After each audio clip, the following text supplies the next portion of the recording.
Mojo right now. These are their top 5 wide receivers in the NFL draft. So we're going to see how our list basically compares to them.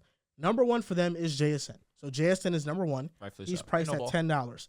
Jordan Addison is number 2. He's priced at $10 as well. Number 3 is Quentin Johnson at $9.50. He's teetering to that $10 price range. Number 4 is Zay Flowers. Zay Flowers in the past week, and this is my Mojo investment of the week, is up 18%. And there's been growing buzz around the league that he might be the first wide receiver taken. And Mojo, when it comes to projected value, they take that into account. So if Zay Flowers is indeed the first wide receiver taken, his price will jump up to $10, which would be a huge increase for him. Right. Number 5 is Jalen Hyatt out of Tennessee. That's my dog. And those are the top 5 that Mojo has. 6 and 7 is Josh Downs and Marvin Mims. And then 8 is Keyshawn Boutte. Boutte? Okay. Yeah. So how does your list stack up to that, Drew? So I have the exact same 5 players in my top 5. I just have it in a different order. So honorable mention, I want to make sure I throw this name out, how I threw in last year Christian Watson. I want to throw in Cedric Tillman out of Tennessee. Now, Cedric Tillman is a big body guy, 6'3", 215 pounds essentially. The issue is that he missed a lot of time last season. He stayed for an extra year. It was his 5th year at Tennessee because the year prior, he was phenomenal, had over 1,000 yards. The issue was that that was really his only year of solid production. And he decided that he wanted to stay an extra year because there was such an exorbitant amount of talent at the wide receiver position that this year's draft class, it's a little bit more up in the air. There's not really any true locked-in star potential how we saw it last season. So he said, hey, let me take one more year. Unfortunately, tried to bank on himself, and unfortunately, he ended up getting hurt. But he has great physical attributes. He ran a 5.45 for 6'3", 215 for a guy that physical. That is very solid. 5.4. Excuse me. That's what I meant to say. 5. Oh, excuse. Oh my 4. God. 5. 4.54. Yes. Jeez.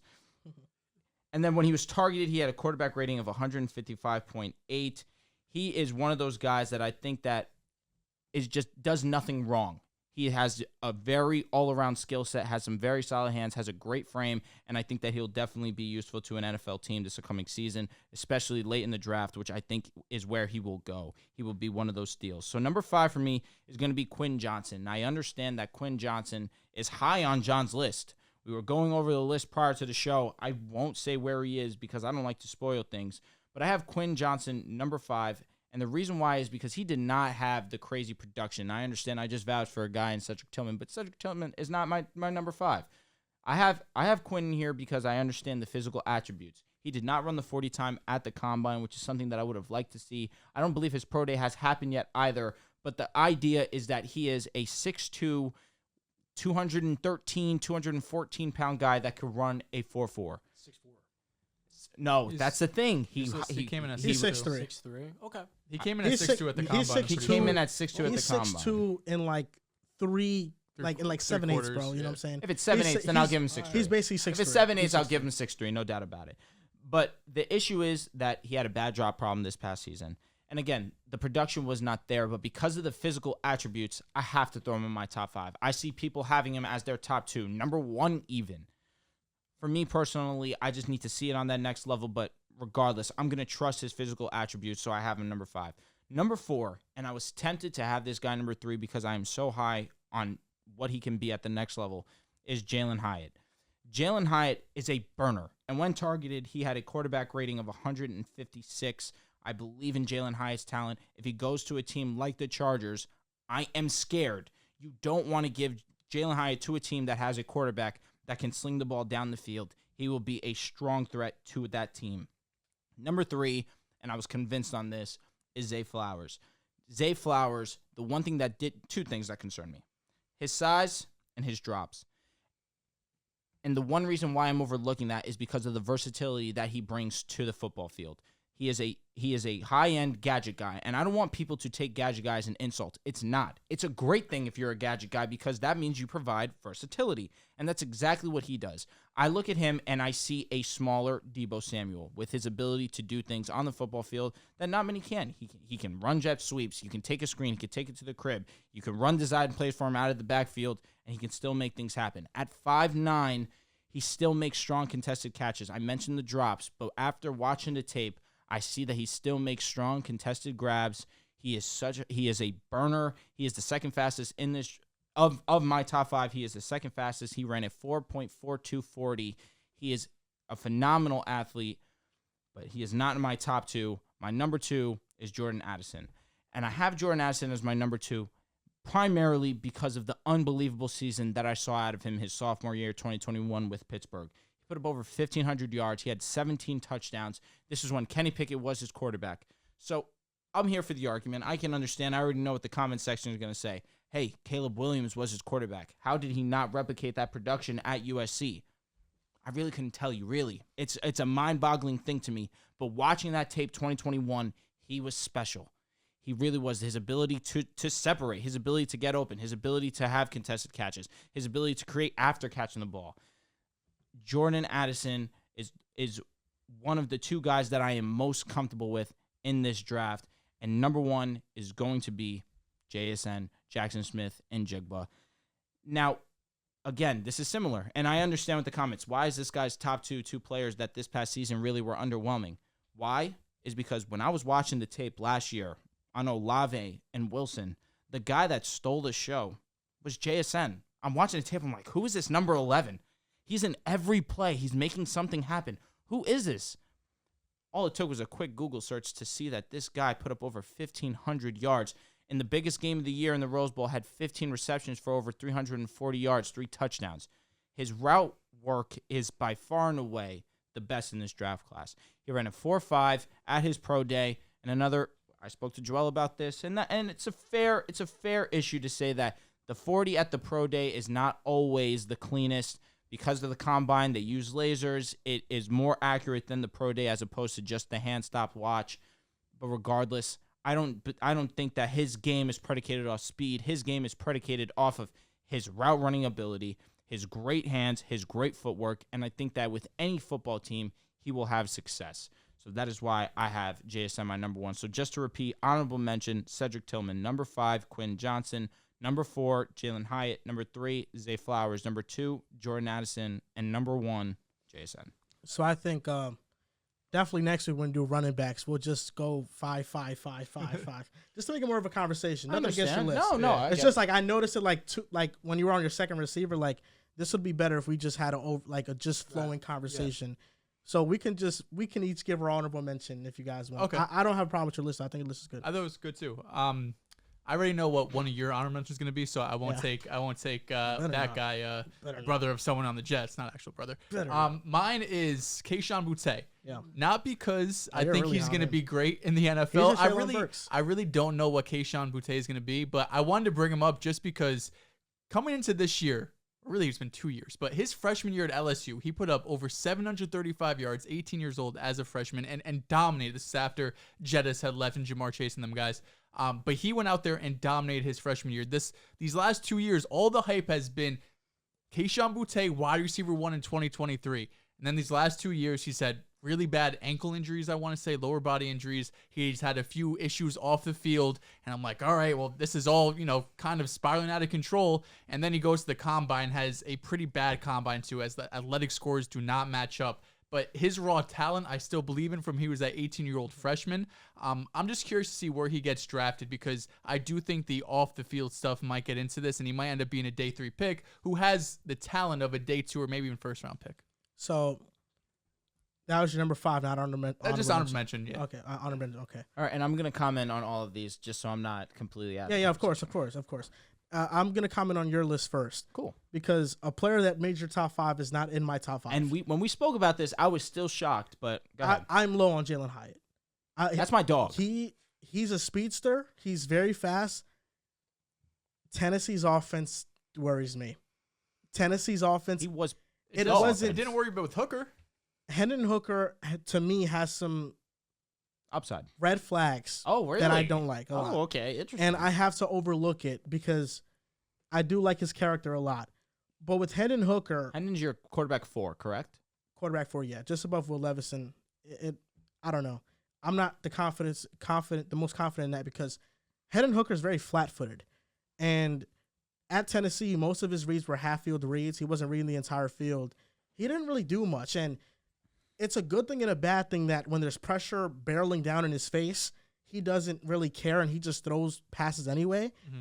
But that's a bad thing because, I mean, he's not navigating the pocket. Yeah. His pocket navigation, it's non-existent. It's either he's choosing to take off and scramble or he's just sitting there flat-footed, not even with his feet kind of like, bouncing and staying ready. It's just like this, a statue, just waiting for a guy to hit you or just waiting for your read to come open. With Jalen Hyatt, what worries me... Jalen Hyatt. What worries me about Jalen Hyatt is that I don't think he's not a good route runner. He's a one-trick pony. He is. He's a one-trick pony. He's a goal ball guy. He's a slant guy. If he gets space and somebody misses a tackle, yeah, he can, take it to the house. If your safety's playing a little bit too tight, he could definitely burn you. No doubt about it. But at the next level, to me, he projects like McCole Hardman. He projects like just a deep threat guy. Yeah. And in his tape, even when he had the ball in his hands and he was a ball carrier, he doesn't juke. He's not shifty. He's straight line. And that to me shows me that the route running might not be there anyway. Like the route, he might not develop route running. If he can't at the NFL, he's not 4.3. He's not high. He's not low 4.2. His play speed is faster than that 40. No doubt.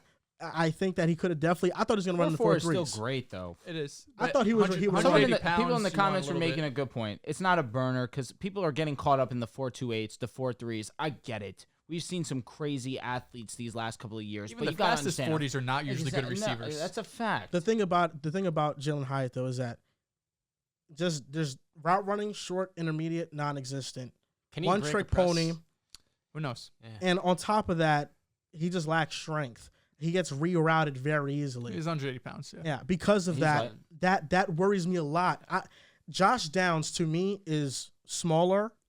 He's 5'9", 171, but I trust his route running ability more. His footwork is very good. And I will say his ability to separate off the line is obviously one of the main reasons why he's able to get open down the field. You have to get by. You're saying press is an issue.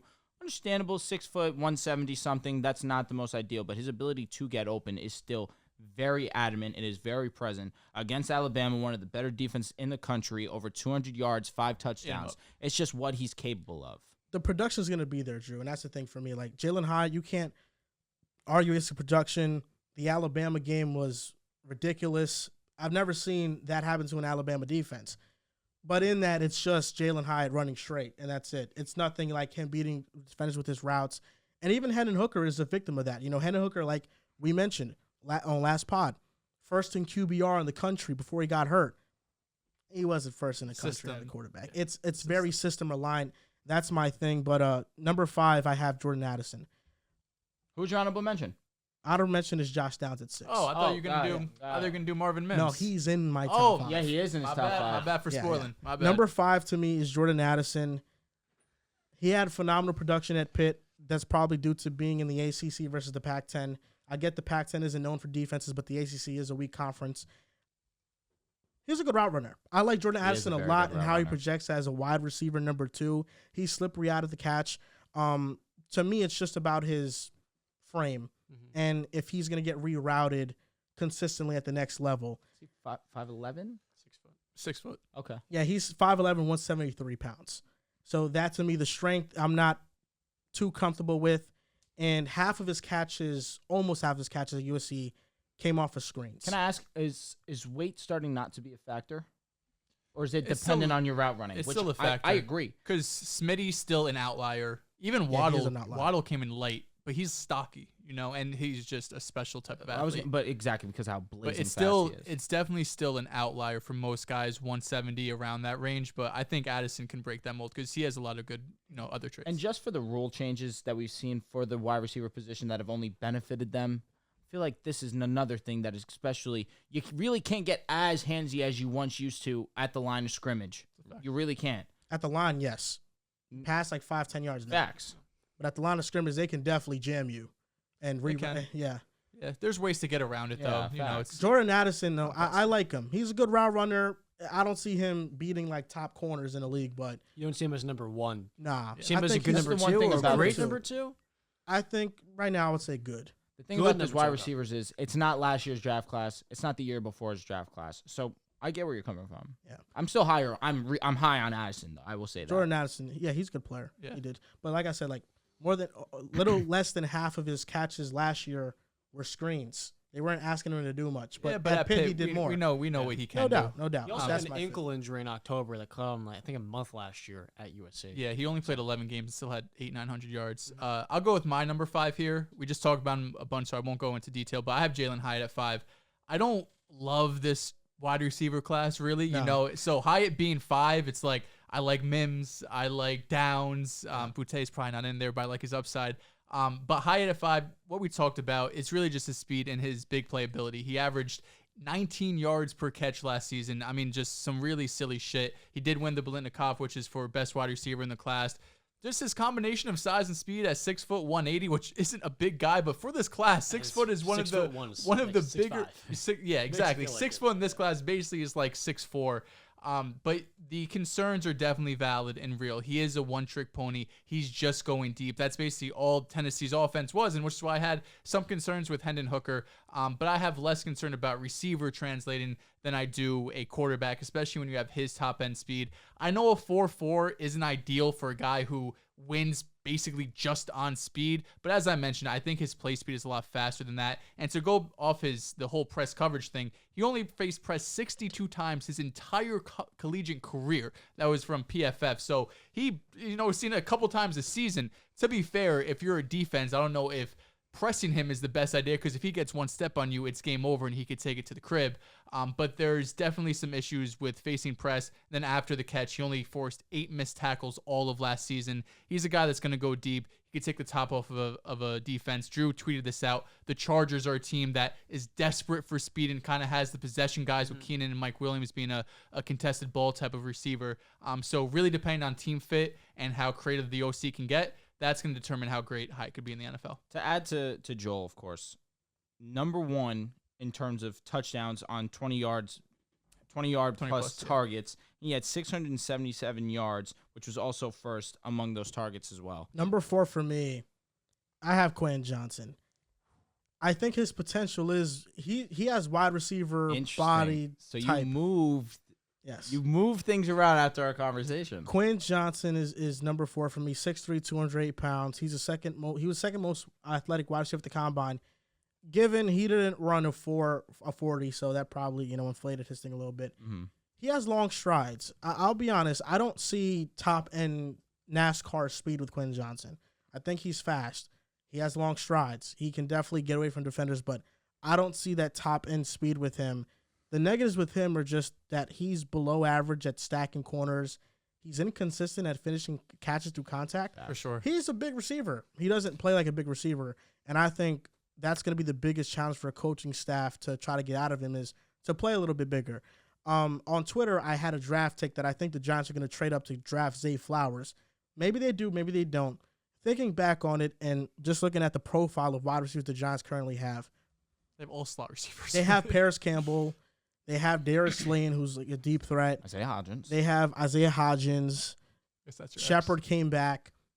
To me, it feels like the Giants are missing a big body receiver, for sure. And that's why I wouldn't be mad at the Giants taking him, because I think that's what they lack. They have Waller, but if we can have Johnson and Hodgins and a guy like Campbell or Slayton to just stretch the defense vertically, I think they'd be fine with that. But he's athletic as hell, and that's why I was disappointed watching his tape, because he has a 40.5-inch vertical. He had an 11'2" broad jump. Yeah, I mean, this guy is a freak athlete. He is a freak athlete. So if he puts it together, he's the one that. Last draft, we talk about the Traylon Burks of the world and how physically imposing someone like that is. This draft version of it is Quentin Johnson. And if Quentin Johnson hits on all of those check marks and he gets better, he can definitely be you could arguably say he's the best receiver in his class. Sure. Because he's the only one that profiles as a legit wide receiver one in terms of his profile and his body. His physique, no doubt. Do you think with Quentin? So he's 6'3", doesn't play like a big receiver. I think of like one comparison I see from is Demaryius Thomas, who also struggled with that, but got a little bit better and then became a wide receiver one. Do you think that that could be an outcome for him? When I think a lot of the comps for that I've seen for Quentin Johnson have been a Martavis Bryant. Seen that too. I think that's fair. I think Martavis Bryant is a good comp for him. Bryant was more smooth though. Yes, he was a really smooth route runner with his strides. Johnson has the long strides like him, but he's much more like mechanical almost. Like he's not as smooth when he's running his routes. But you want to talk about Quinn? I'll talk about Quinn more, but I'll go to my number 4. Zay Flowers. Seems like you might be a little bit high on this guy as well. Out of Boston College. His number one concern, get out of the way. He's 5'9", 180. So him and Josh Downs, I see very similar. The only difference is Zay Flowers does have 10 pounds on him. And going from 170 to 180 is a big deal for me. 170, you're in a lot of weird outliers where it's really just Smitty in that 170 category. Deshaun Jackson was like 165. Yeah. Deshaun Jackson, one of the fastest players the game's ever seen. So you have very small sample size of guys winning at 170 pounds. But Zay Flowers at 180, I think the comps are a lot better. That's the kind of the Waddle territory he gets to.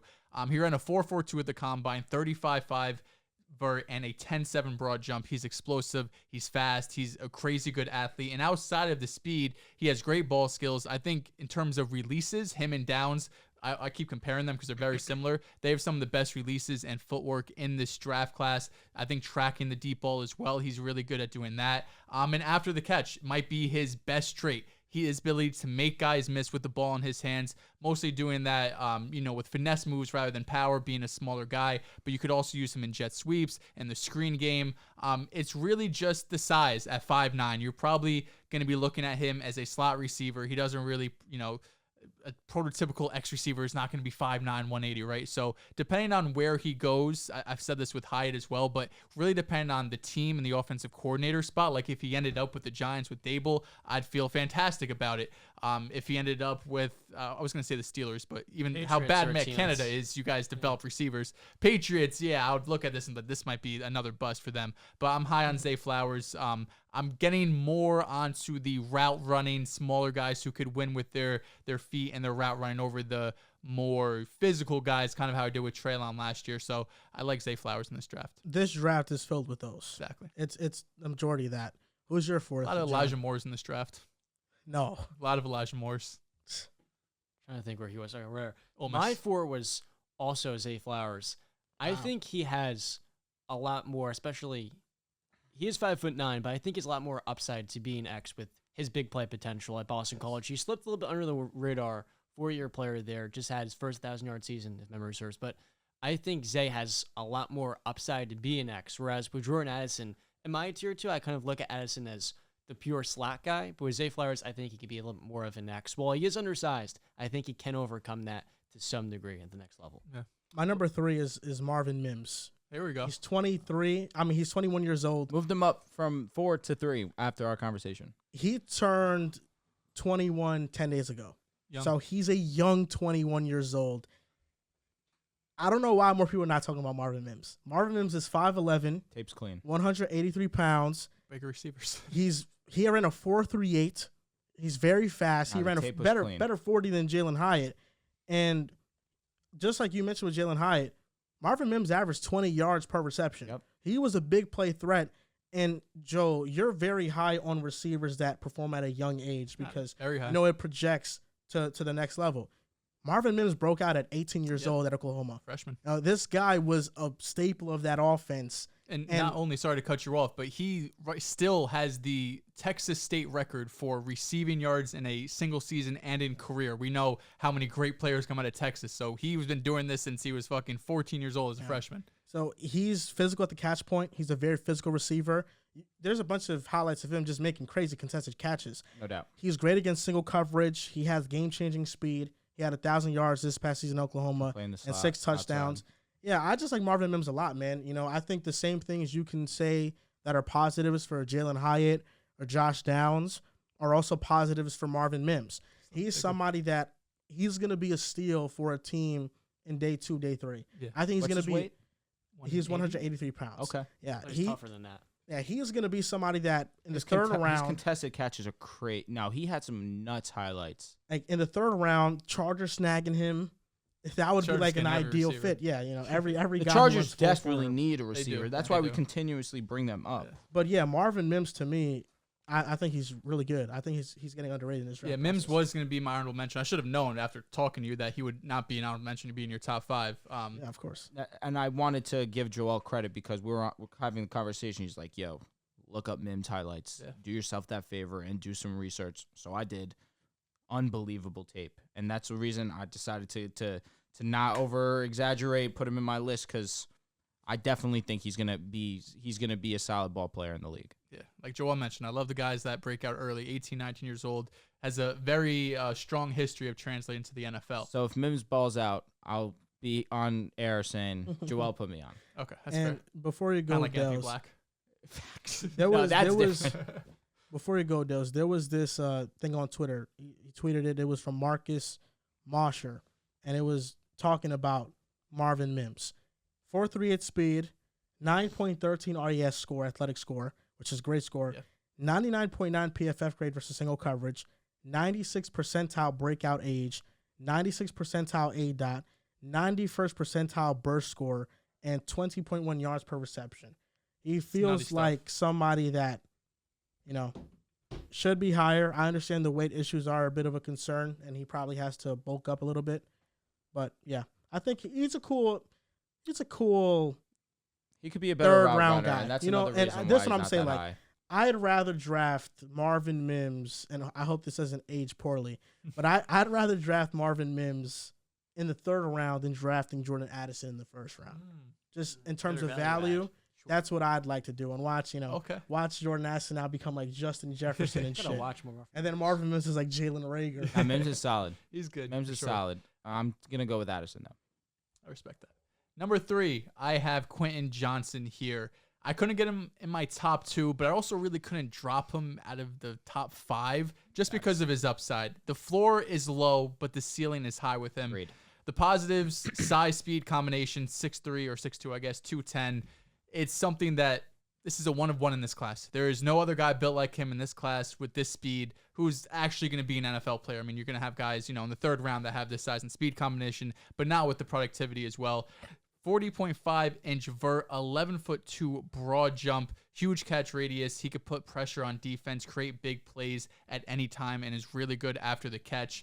But there are some real concerns with him. I think number 1 is his hands. He had a 12% drop rate, which is going to be the highest among basically all of these guys. 12% is out of this world high for a drop rate. If you have 60 catches, that's like 7 drops, right? That's not ideal. I think he had 9, which was tied for, I think he was like 10th most in the nation. Not great. And this season was a bit inconsistent for him. I think as a guy who we're projecting to be a possible wide receiver 1 in this class, the fact that he had games where he disappeared isn't ideal, especially with Max Duggan, who I don't think is going to be a great NFL quarterback, but he's not a scrub, right? He might get drafted on day 3. He's a guy that you can't look at the quarterback and say that's the issue why Quinn Johnson didn't produce. And it's not that he wasn't productive this year, but you just expect maybe more than 6 touchdowns from a guy with this size, especially when Duggan threw over 30 this past season. But he has the size you just can't teach in this class with the speed. Like I said, the floor is low with the route running, the limited route tree, with the drops. There's some glaring concerns on tape, and I don't want to just throw that away. But I think his upside is so high, especially when you're talking about a lot of guys who are 5'9", 5'10", 170, 180. It's hard for me to not have Johnson in my top 3. We're gonna have this. I feel like Dugan missed a lot of different shots. And he didn't hit wasn't them. perfect. He missed reads. So while he was it second Heisman, something like that? Great year. Yeah, he was in a finalist. I just TCU felt had a like great season. Yeah, they did have a great season. I felt like there was a lot more that could have been unlocked with Johnson, where he kind of missed some reads. That was my point of view. That's fair. Who's your third? My third was I was torn between Addison and Flowers, where I think Flowers has a little bit more upside. But with Addison, you know that you're going to get someone with quick twitch. He's 6 foot, right? Yep. He doesn't have elite speed, but as a slot receiver, I think Jordan Addison's going to be really good at the next level. He'll project as a perfect number 2, maybe the ideal number 3. Number 2, I'm going with JSN. Speed, lack of top speed. You're losing me. Is not a concern, but you'd like him to have it. I will say that with JSN, What happened to prior to the show? We all have JSN number 1, right? Anything for the internet. Wait, JSN 6573 cone. He didn't test it at the 40. He didn't run the 40, so he was the 4th most athletic wide receiver. His combine showing was very good, though. Because of all the other wide receiver oriented drills that he's great at. And I think the role he played in college, and this is not the case for every receiver that comes to the draft, the role he played in college is the role he's going to play in the NFL. He is going to be a slot receiver. He is. And he's going to be one of the best ones in the league at Absolutely. it. Like, there's no doubt about that. I struggle thinking about him playing on the outside. I don't know if that's going to be his game, and that's why he's not number 1 for me, because I think Zay Flowers can be that. But yeah, I mean, elite shiftiness, agility. The ball is in his hands. He tends to have a second gear that he can get to, and he runs faster, it seems like. And he just has a knack for making guys miss. The separation issues, for me, come when he plays on the outside. Will he be able to separate against a Sauce Gardner? No. One of the top corners in the league. That's unfair. No. I mean, these are the top receivers in the league. He's not going to match up with Sauce either. They're the top receivers in the league that saying. get locked up by Sauce. But that's what I'm saying, though, is that on the outside, when you're facing NFL-level corners, and I understand he's the elite of the elite, but when you're facing a Jamel Dean on the outside, okay, thank you. Can you win that matchup? So for me, JSN, I think in the slot is his perfect role. Yeah. He has said that he can play on the outside. I want to see it. Because 6'1", 2 something. 195. I'll look it up. Because second year of college, you have Garrett Wilson and Olave on the outside. That automatically makes you getting the 3rd best corner matchup. You know, guys are paying more attention to Garrett and Olave. I understand he had better stats, but he wasn't getting paid as much attention to. And then this past season, hamstring injury. Does that zap his agility, quickness a little bit? Not sure. And hamstring things tend to, sometimes they linger on. You never know. But it's been a minute. Don't do that. All I'm saying is JSN, I think it's close. I think these are tier one guys for me. Zay Flowers, I'll just he's my number 1 because Zay Flowers is legit, man. He is a lightning rod, 4'4", 140. Well, when you talk about his route running, merchant, he had. I'm not a Chris Sims. number 1? He had Zay 1. No. A lot of people have Zay Flowers number 1. Brett Coleman also has Zay Flowers number 1. Yeah, Zay Flowers. Before you go on, JSN 6 foot 196. Good. There's a reason why Zay Flowers is moving up on GM's radars in the draft. Yeah. And the concerns about his size, I am not concerned about his size. He's 5'9", yes. He put on 13 pounds of muscle. He has on his Twitter a comparison before and after. He's 5'9", stocky built. He's Aki. If Tyler Lockett can be a consistent 1,000-yard receiver in the NFL, Zay Flowers, who has more mass than him and is probably as explosive as him, can do the same thing. The reason why Zay is number 1 to me is because I think he's more than a slot. I think he can play on the outside. He had some reps in college where he went against Sauce, and he got the best of him on some of those reps. And if his quarterback wasn't dog shit, he would have beat him for a touchdown. Yeah. So Zay Flowers has shown that, and in college, he's run every single route in the game. It's not like a Jalen Hyatt who is 2 routes, go and slant. That's it. Zay Flowers has run every route. Michael Thomas made almost a Hall of Fame career off his slant. I'm just saying. Yeah, that's the false narrative. And Zay Flowers, he ran every route and every route precisely and great. And that's the reason why I have a number 1.